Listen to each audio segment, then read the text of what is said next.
Revenge with Karen. The last time I cried at work was when the break room fridge died and took my 3-day lasagna hostage. That was 10 years ago. Since then, not a single tear.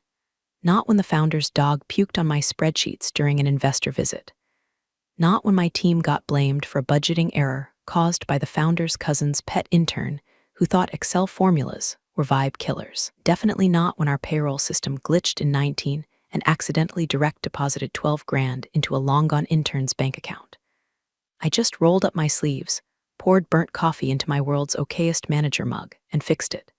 That was my role, the quiet janitor of chaos. 15 years of it. 15 years of duct taping this company together with nothing but institutional memory, sarcasm, and enough backup plans to run FEMA. I wasn't flashy, didn't play golf with the board or post performative Slack messages about crushing Q2. But I knew where the vendor contracts lived, which supplier had 3 DUIs but unbeatable prices, and exactly how many times our head of sales had fudged his quarterly report. I kept it moving, kept it quiet, kept it standing. Back when the founder still showed up in his too tight dress shirts and made dad jokes about synergy, the place had heart. We were scrappy. Weird? Hell, we once rebranded a server crash as a planned downtime meditation experience. Clients hated it. I loved it. There was trust then. Dysfunctional, yes, but trust. I could call up accounting and say, hey, that invoice smells fishy, and they'd send me 3 alternatives and a gif of Nicolas Cage crying. That was before the founder decided it was time to step back and empower the next generation. Translation: he wanted to retire to Florida, golf away his cholesterol problems, and leave the company in the hands of his freshly embodied nephew, Trent. I'll get to him. Don't worry, he deserves his own sermon. But before the rot spread, this place meant something. We stayed late, not because someone made us, but because no one else would understand how to unjam the ops dashboard when it froze mid-import. I kept my plants in the office windowsill, named them after ex-executives. When my ex-husband left, it was my team, not my sister, who brought over bourbon and Oreos. I was the weird aunt of the company. Uncool, yes, but dependable. I knew birthdays. I knew allergies. I knew who secretly cried in the stairwell after layoffs and who kept extra tampons in the supply closet just in case. And hey, if you've been listening this far and you're thinking, damn, I know this woman, maybe you do. Maybe she's you. Maybe she's your office mom, or that woman 3 cubicles down who never complains, but somehow holds the place together with a binder clip and 3 red pens. Either way, do her a favor, smash that like button and hit subscribe. 95% of you ghosts listen and dip, show a little love. We work hard on these stories, and every sub keeps the chaos coming. Anyway, back to the storm before the storm. In the good old days, I didn't have to explain my job. People just knew. Something broke, I fixed it. When a client threatened to walk, I walked them back. I knew which password still had the founder's kid's birthday in it. I knew which vendor would accept a last-minute invoice as long as I sent them a case of craft beer. My name wasn't on the pitch decks or press releases, but if you open the hood, it was my fingerprints on every screw. The first real crack came 6 months before everything blew up. Our longtime warehouse partner got bought out, and a logistics nightmare rolled downhill straight into my lap. For weeks, I slept 4 hours a night, hand-mapping shipping redundancies and renegotiating terms over lukewarm leftovers. Nobody above me noticed. Nobody had to, because I got it done. That's what I did. Then Trent slithered in. A whisper first. Then a Slack announcement with too many emojis. Then a town hall Zoom where the founder, bronzed and smiling like a retirement brochure, said words like evolution, growth, and next-gen energy before introducing his nephew like he was unveiling a Tesla. Trent wore a blazer over a hoodie, smiled like a politician, used the word optics unironically. I knew, instantly, knew we were all screwed, but I smiled, nodded, took notes, and started backing up files. Because sometimes you don't wait for the storm to hit. You build the ark quietly. Everyone else is still sunbathing. Trent showed up on day 1 with a standing desk, a ring light, and the misplaced confidence of a guy who thinks calling women M-lady is charming. He didn't even shake my hand. Just walked in, made a sweeping gesture at the open floor plan like he was Caesar returning to Rome, and said, "We're gonna modernize this place. Too much dead weight. Dead weight." I had onboarded 4 of the 5 departments he just pranced past, built our vendor pipeline after 2 failed audits, streamlined our contractor system when legal forgot to update half their NDAs. But sure, Dead weight. The founder's email had made it sound like a sabbatical. I'm stepping back for a bit, time to recharge, recenter, and reconnect with the ocean. Trent, he said, would be holding down the fort. Fresh eyes, fresh ideas, same values. It read like a vacation auto-reply from a cult leader, but I knew what it really meant. The old man was out. The frat brat was in, and we were all just characters in Trent's origin story. He didn't even pretend to learn how things worked before swinging the axe. Within 2 weeks, he'd laid off 3 project managers, consolidated the content team under a marketing bro he used to DJ with in Miami, hired a growth consultant named Jax who wore fingerless gloves indoors, and once described our client pipeline as low vibe. The moment that really nailed it, Trent standing in the middle of the bullpen, sipping a canned matcha, waving his arms around like he was parting the Red Sea. We need less clutter, more movement. You feel me? These cubicles are killing our innovation, Kai. Our what? I watched him dismantle things I'd built with the care of a demolition crew in a church. Legacy, vendors we'd worked with for a decade were replaced with flashy disruptors who couldn't meet deadlines if you stapled the calendar to their foreheads. He changed payroll platforms mid-cycle because this new one has an AI chatbot that compliments you. It told me I had good posture. I wanted to throw my monitor out the window. And through it all, I smiled. Took notes, documented everything. Dates, contracts, names. The night he threw a reorg kickoff party in the middle of Q3 crunch week, I skipped the pizza and went home to scan our original vendor agreements. Cross-referenced names. Noticed how 3 of the new vendors had shell companies tracing back to Trent's college roommate. I didn't confront him, didn't ask questions. I played the same game I'd always played. Stay quiet, stay useful, stay ready. But I started saving versions of everything. Labeled folders. Quiet emails to my personal inbox. It wasn't revenge. Not yet. It was survival. Then came the day he looked me dead in the face during a leadership huddle and said, "Look, I respect what you've done, but we really need to stop doing things the dinosaur way. This isn't 2006. No offense, but we need fresh energy." Fresh energy. That's what he called firing 2 admin leads and replacing them with a TikTok strategist and a guy named Blaze who thought HR stood for hot rebrands. I'd been called worse. I smiled again, even offered Blaze a tour of the intranet while quietly noting his repeated failure to badge into the building without help. By week 4, the Whisper network was alive. People were worried. Some were panicking. Me, I started printing. I started backing up. I checked the bylaws. I checked the voting structure. I called a friend from a firm that specialized in executive transitions. Casually, over lunch, hypothetically. Trent wasn't stupid. That was the problem. He was just arrogant enough to think he was smart. That made him dangerous. He knew how to talk to investors, how to schmooze a boardroom. But he didn't know our servers, our people, our duct tape systems held together with legacy code and caffeine. Didn't know how many times I'd saved this company from the brink without a single memo getting written about it. And worst of all, he didn't care, so I watched. I smiled. I nodded at his ideas about gamifying onboarding and redefining legacy stakeholders. And I quietly updated a spreadsheet labeled potential triggers. Because if Trent was going to treat this company like his personal playground, he'd eventually trip one. And I was going to be ready when he did. Budget meetings were never fun, but they used to be civil.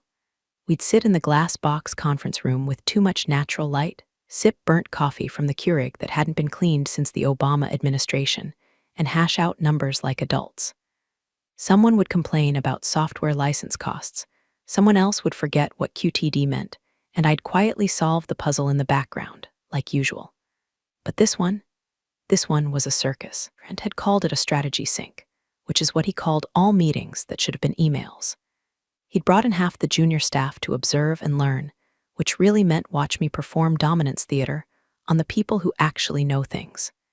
He strutted in 5 minutes late, wearing a blazer over a graphic tee that said I work OUT my feelings, and immediately turned the thermostat down 5 degrees. Power move, I guess, was walking the team through departmental variances, why marketing had gone 12% over, surprise. Trent's rebrand campaign had involved a neon billboard no one approved, why ops came in under. I'd renegotiated a shipping clause in Q2. Standard stuff. Then came the wellness line item. We'd launched it years ago after back-to-back flu seasons took out half our support team. Stipends for gym memberships, mental health days, ergonomic chairs if you'd been here over a year. Nothing fancy, but it had quietly slashed our sick days and improved retention. One of the few initiatives I was proud of. Trent leaned back in his chair, arms folded, smiling like he just farted silently. "Yeah, we're killing that," he said. Silence. I blinked. "Excuse me?" He turned to the room like he was teaching a class on bad leadership. "The wellness bonus. That's out. We're trimming fat." No offense to whoever pushed that through back in the day. Probably seemed progressive at the time. But right now we need lean, mean delivery machines. I felt 30 pairs of eyes dart toward me. A few interns visibly shrank into their hoodies. One of the engineers coughed awkwardly. Trent wasn't done. Frankly, he continued, spinning his pen like he was auditioning for Succession. "Dayton, Ohio, some of these legacy initiatives just don't make sense anymore. It's a new era. We're not in a place where we can reward people for just showing up. If you want perks, deliver like a startup. Otherwise," he paused, locking eyes with me. "You should thank me for letting you stay this long." I didn't flinch. I didn't cry. I didn't even blink. I just closed my notebook slowly. The pen I was using, a cheap black Pilot G2, clicked with a finality that felt biblical.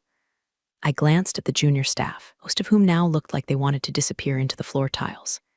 Even Blaze, HR's fingerless-gloved mascot, seemed confused. "Understood," I said, and I walked out, didn't slam the door, didn't mutter a word, just left like I was going to the bathroom, like I'd be right back. But I didn't come back. Instead, I walked to my desk, grabbed my coat, and stepped out into the gray Ohio drizzle that always made the building smell like wet carpet and regret. I sat in my car, exhaled once, slow and deep, and pulled out my personal phone. One contact, first name only. A woman I'd met years ago at a compliance seminar where they served tuna salad in a ballroom that smelled like mildew and old money. She had been the keynote speaker, razor-sharp, ex-corporate counsel turned strategic investor liaison. Back then, we bonded over shared war stories and bad catering. I kept her number, just in case. I hit call. "Lena," I said when she answered. "You still watching our shop from the sidelines?" She chuckled. "I heard you guys hired a mascot in a hoodie. What's going on? Time to talk. Privately, I have documents. And I think we're at the point where your firm might want to make a move." There was a pause. A quiet, surgical pause. Then, "I'm listening." That was it. That was the moment the gear turned. I didn't scream. I didn't throw things, I just pivoted. Humiliation has a funny way of clarifying your priorities. He wanted a war. He thought I'd fight it with Slack threads and hallway arguments. He had no idea I'd already started building the bomb. It started with a folder labeled Q3 discrepancies, buried innocuously in my personal drive. From the outside, it looked like any other internal audit doc, budget drift, vendor issues, quarterly procurement notes. But inside it was war. It wasn't just angry. I was methodical. The kind of calm you get after a car crash, where the adrenaline clears and all you can hear is your own pulse. Humiliation didn't paralyze me, it weaponized me. And I knew exactly where to start. First, the emails. I pulled every thread Trent had CC'd me on involving contract overrides, policy revisions, and that one spectacular note where he greenlit a vendor change on a Saturday at 2 a.m. with zero documentation because, and I quote, "these dudes party but they deliver." I highlighted the ones that violated our procurement policy, saved PDFs, and labeled them potential breach a through J. There would be more. Next came payroll. I had access, had for years, not because of some shady power grab, but because no one else had the attention span to reconcile compensation records with performance bands. I wasn't even in HR. It was just the one who fixed things when numbers didn't add up. And buddy, they didn't add up. New hires, Trent's buddies, were pulling salaries 30% above band, without titles that matched. One had been listed as product evangelist, which I had to Google to confirm wasn't a cult. Another, growth Sherpa. Neither had deliverables. Both had corporate cards. One spent $1,700 at a place called Whiskey Disco in Austin. I cataloged all of it, matched it against the org chart. Noted missing timesheets. Noted conflicts of interest, like how Blaze had approved his own budget increase the same day he consulted on a DEI initiative that consisted entirely of buying succulents for the break room. I almost admired the stupidity. Almost. Once the foundation was set, I met Lena for coffee. A real meeting. In person.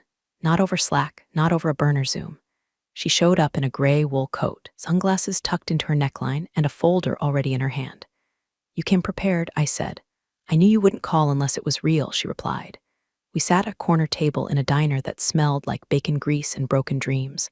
I handed her a drive. She handed me a printout. It was a shareholder ledger. What's this? I asked. The new math, she said. The founder's been diluting his equity for years. Silent rounds, mostly to cover debt. Not shady, just quiet. I scanned it. My heart thudded once, then went still. He didn't own the company anymore, not really. Officially, yes, he was still listed as majority stakeholder. But through a maze of holding companies, note conversions, and one very strategic capital injection, someone else held the golden key. A private equity group Lena was advising. One with no appetite for nepotism, and that had a clause buried in the bylaws that could nullify executive appointments made without board ratification. A clause Trent had ignored. I looked up at her. You're saying I'm saying, she interrupted. If someone were to bring documented policy breaches and fiscal mismanagement to the table, the firm could trigger Clause 14B. It's a reversion clause. Interim roles dissolve. Board control reverts to stakeholders. And the board, stacked with people who hate him, she said, including one who voted for you to be COO last year. Before you declined. I had declined. Because back then, I still believed in keeping the circus functional. But now I was tired of feeding peanuts to the clowns. Lena slid an envelope across the table. This is the draft agreement. It needs a few final pieces, but if you can connect the dots on intent to mislead, it's actionable. You deliver it at a formal executive session. It triggers automatically. I stared at it. The paper wasn't heavy, but it felt like a grenade. I'll get you the rest, I said. Give me a week. Lena smiled. Take 3 days. I left that diner with the envelope tucked into my laptop bag and my spine 3 inches straighter. That night, I didn't go home. I went to the office. After hours, let myself in with my badge and a thermos of gas station coffee. I stayed until dawn, compiling, formatting, cross-referencing, every misstep, every lie, every smug, sloppy maneuver from a man who thought he'd inherited a kingdom. He hadn't. He'd inherited a noose, and I was just about ready to pull. The first message came on a Thursday, tucked between calendar invites and discount codes for ergonomic chairs I'd never order. It was from Kara Facilities, 12 years in, quiet as a snowflake but always watching. Subject line, you okay? Just that. No body text. No emojis. Kind of message that didn't ask for an answer. It just reached out across the battlefield with a white flag and a cigarette. I replied a few hours later with, hanging in. You. She sent back a thumbs up and a file marked Ice Machine Service Log 2021, which definitely wasn't about ice.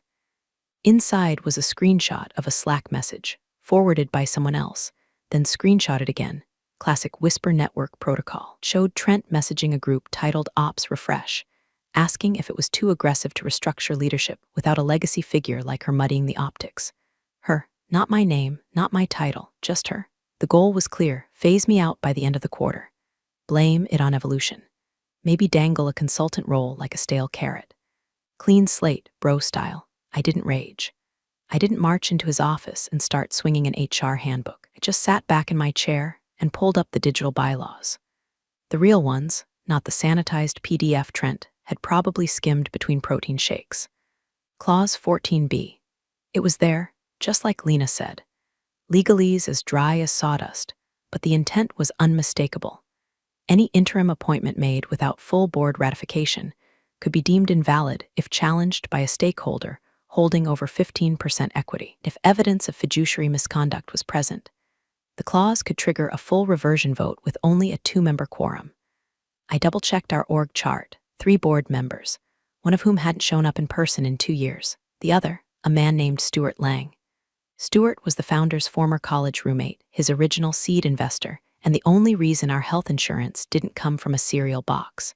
He didn't talk much, didn't post, didn't showboat. He'd quietly opposed the founder's nephew takeover in the initial minutes after the transition announcement. I remembered the flicker of his Zoom window, muted, arms crossed, brow furrowed like someone smelling expired yogurt. I'd never emailed Stuart directly. We didn't run in the same circles. He was board level. I was operations. He wore tailored suits.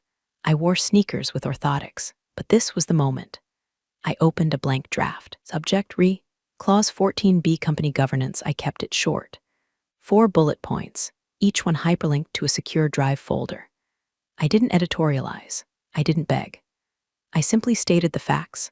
violations of vendor procurement protocol, unauthorized compensation changes, payroll mismatches across executive hires, Slack logs implying retaliatory restructuring at the bottom. Added one line, should you wish to discuss next steps before the reversion clause becomes necessary, I am available discreetly. I hit send and stared at the screen like it might shatter. 3 hours later, I received a reply. One word, understood, that was it, but it was everything. Momentum, faint and precious, had begun. Over the next 2 days, more signals trickled in. Arcus from IT quietly slid me access logs showing after-hours database wipes tied to Trent's assistant. Deirdre from Finance, usually more concerned with lunchtime Wordle streaks, dropped a note saying, if you ever need someone to verify discrepancies, I've been saving some reports. She didn't elaborate. She didn't have to. Even Gary, who once told me he thought compliance was a skin condition, mumbled in passing, this place ain't right lately. Just saying. We're all watching, waiting, tired of the circus, tired of being made to feel like relics in a system they'd built. But not everyone was a silent ally. Blaze, still high on the fumes of whatever HR conference he'd just returned from, started asking questions. Not professional ones, just too many. What are you working on? Hey, why were you in the server room last night?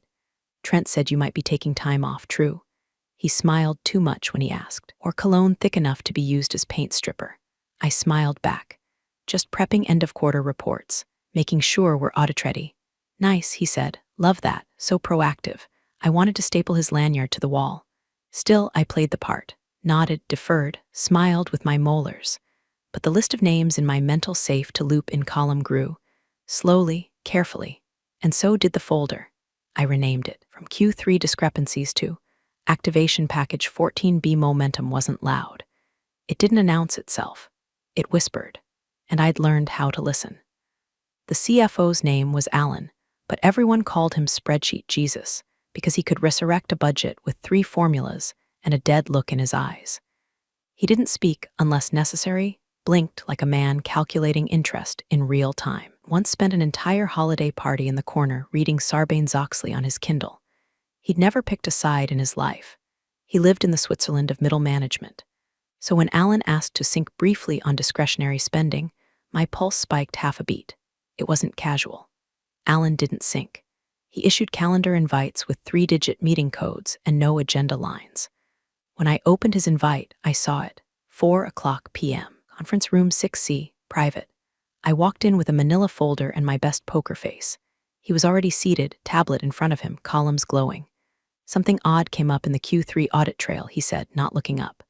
Vendor swaps that don't match approval logs. New names, high burn, no justification. I sat. Calmly placed my folder on the table. Wasn't that Trent's initiative? I asked, feigning polite confusion. I assumed finance was looped. Finally looked at me, eyes flat and glassy. We weren't. And several of these vendors bill through secondary LLCs. That's not standard. That was as close to red flag as Alan got. I opened the folder. Here's a summary doc I prepped for budget alignment. Covers most of what you're seeing. I pulled timelines, invoice deltas, and org chart impact to get ahead of year-end.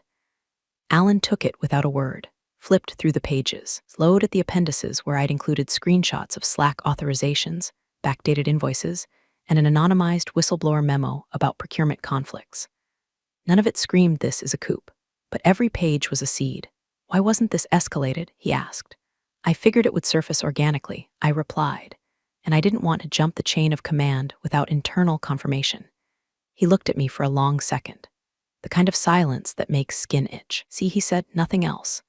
The meeting ended 10 minutes later with him saying, I'll take this under review, but I saw it, the tiniest shift in his posture, the beginning of doubt. Alan didn't like chaos, but he hated procedural exposure, which is exactly what I'd given him. By the time I got back to my desk, Lena had already texted. Lena, final docs prepped. Need your green light. Me, confirmed, waiting for timing. Lena, once it's delivered, clause activates. No reversal without full vote. You sure? Me. I was born in this building, I'm sure. That night I stayed late, not for appearances, not for panic, but to rehearse. The envelope was ready. Heavy cardstock, no logo. Inside, a notarized reversion activation letter co-signed by the silent stakeholder and legal counsel from the firm Leaner represented. It was structured like a dull compliance update, deliberately boring. Language that looked like filler until you read line 9.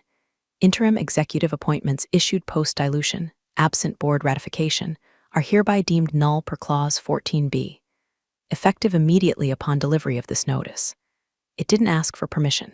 It activated. I printed 2 copies, one for the CFO, one for Trent, both identical, both atomic. I double-checked the shareholder ledger. The ownership math hadn't changed. Ina's firm held the edge by 2.1%, masked behind a shell entity registered in Delaware. Stuart Lang, the silent board member, had already been looped. The lawyer who drafted the clause back in 2015, now general counsel for Lena's investment firm. The whole thing was legal, enforceable, airtight. The only missing piece, timing. I needed a window where Alan would be present, where Trent couldn't spin it in private. A moment engineered for clarity. Optics didn't matter because legality spoke first. And that moment, Trent had scheduled a Q4 pivot session with senior staff and finance leads, a fancy term for a self-congratulatory download disguised as collaboration. Perfect. I tucked the envelopes into my leather binder, left the office at 8:12 p.m., didn't speak to anyone, didn't text Lena. Just drove home, made tea I wouldn't drink, and laid awake replaying everything in my head. What if Alan froze? What if Stuart backpedaled? What if Trent smiled and found a loophole we missed? My brain chewed on these questions like a dog on a bone. But under it all, under the noise and fear, there was something sharper. Not hope, not rage, readiness.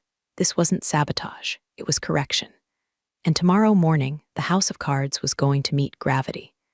The invite hit my inbox at 7:43 a.m. Subject, performance alignment, review urgent time, 8:30 a.m. Location, founder's office reserved, not my office. Not a neutral room.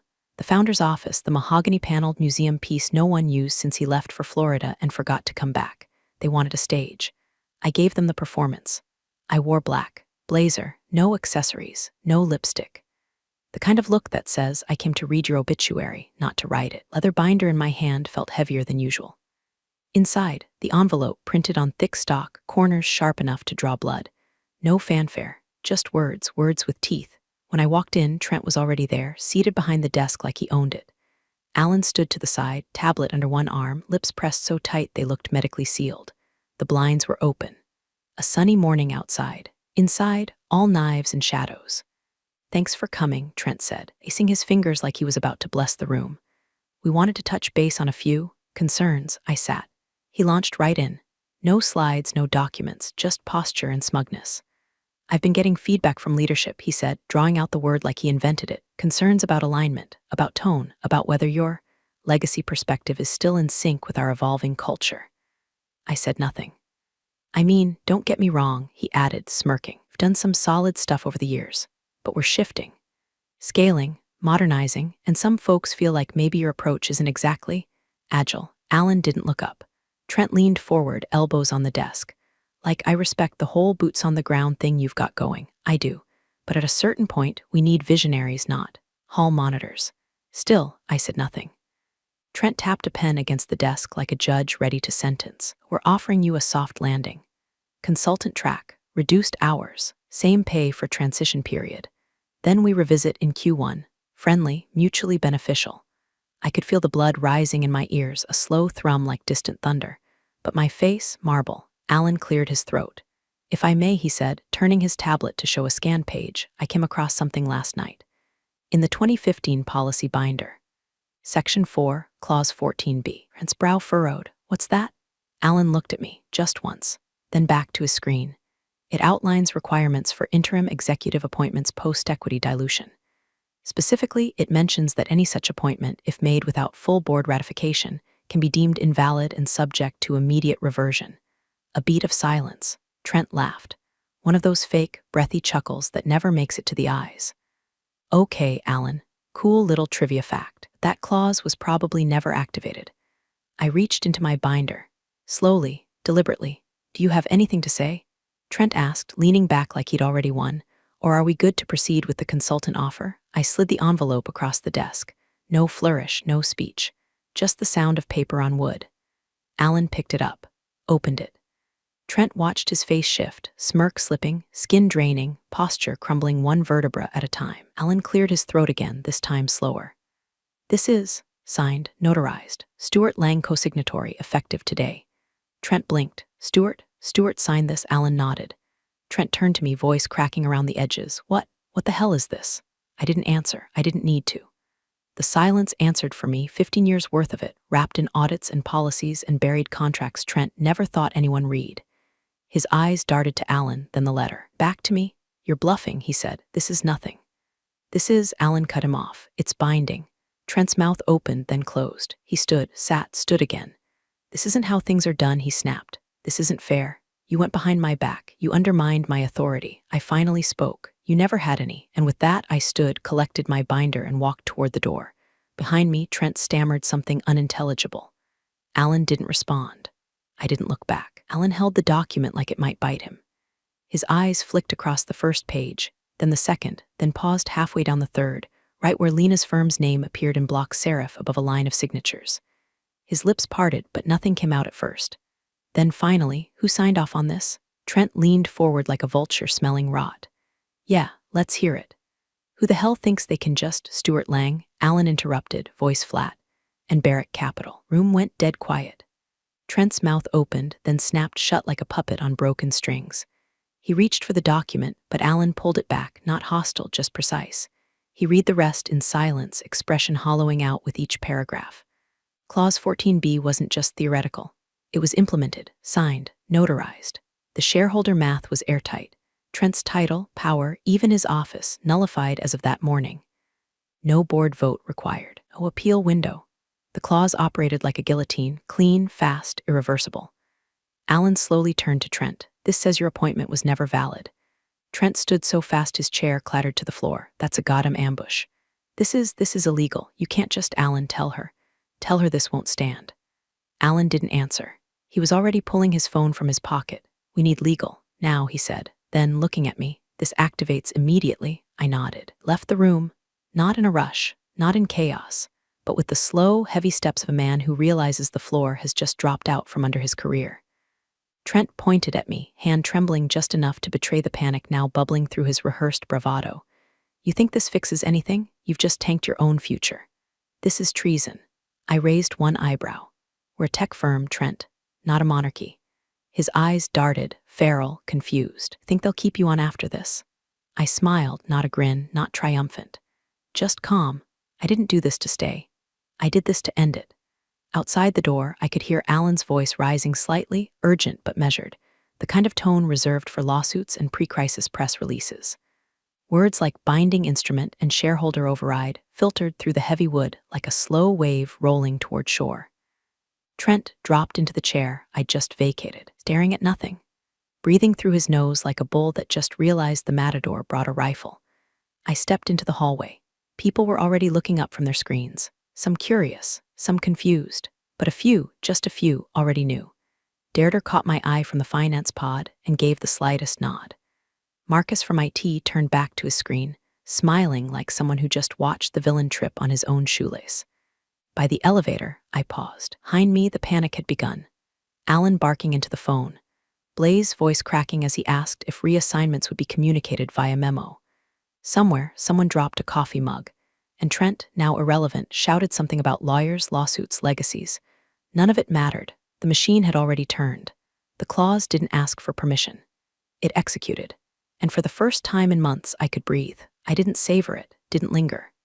There's a version of me, maybe the version Trent imagined, who would have stood in the chaos, arms crossed, basking in the meltdown.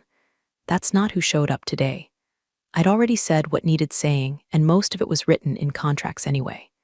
The kind of language that doesn't require interpretation, just enforcement. I stood, adjusted my blazer, crease sharp, collar clean, and picked up my binder. One motion. No drama. Room behind me was starting to hum like a nest of disturbed wasps.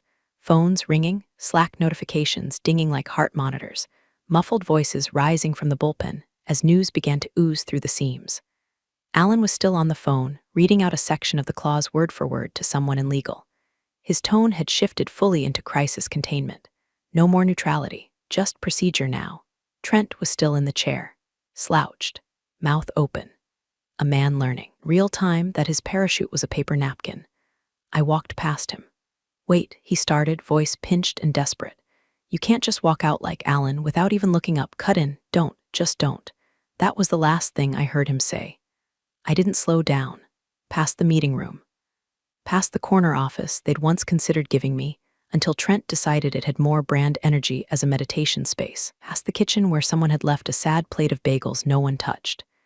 Down the row of desks where interns sat slack-jawed, pretending to be deep in spreadsheets while their eyes flicked toward me like I'd just flipped over the table at a wedding. Deirdre stood.